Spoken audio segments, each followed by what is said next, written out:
In this video, I will show you how to add a brand slider in Shopify. To get started, open your Shopify dashboard, then go to the Shopify App Store.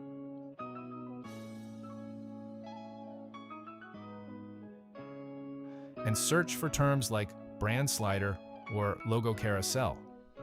You'll see multiple apps available, so take a moment to check their ratings, reviews, and features to make sure they are reliable and easy to use.